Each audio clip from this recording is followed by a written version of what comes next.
ఇన్ని ట్విస్టుల్ని ఒకే షాట్ లో అప్లోడ్ చేయడం కుదరలేదు. నా ప్రీవియస్ షాట్ చూడకపోతే కింద ట్యాగ్ చేసేస్తాను, చూసేయండి. అయితే ఇంక ఎదురుకుండా మేము ఎక్కాల్సిన ట్రైన్ చూసి ఇంక పరుగు పరుగుని వెళ్ళా ఎక్కేసాం అనమాట.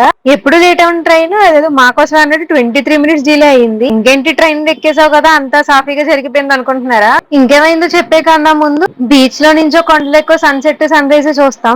నేను మాత్రం ట్రైన్ లో నుంచి సన్సెట్ చూసా, అదిరిపోయింది అసలు. మీరు కూడా సన్సెట్ చూస్తే మిగిలిన స్టోరీ వినేయండి. మేము ఎక్కిన ట్రైన్ విజయవాడ వరకు. విజయవాడ నుంచి ఏలూరు వెళ్ళడానికి గోదావరి ఎక్స్ప్రెస్ ఉందని చూసుకున్నాము. తీరా చూస్తే అక్కడేమో గోదావరి అనే పేరుతో ప్లాట్ఫామ్ నెంబర్ 5 మీద ఒక ట్రైన్ ఉంది. అనౌన్స్మెంట్ ఏమో ప్లాట్ఫామ్ నెంబర్ 6 అని చెప్తున్నాడు.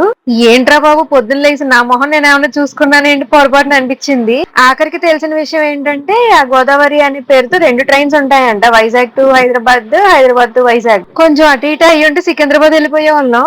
ఎంత పైన కింద పడినా ట్రైన్ జర్నీ మాత్రం బాగా అనిపించింది. బస్ జర్నీ చేయలేకపోతున్నామండి బాబు. సరే మరి చలో బాయ్.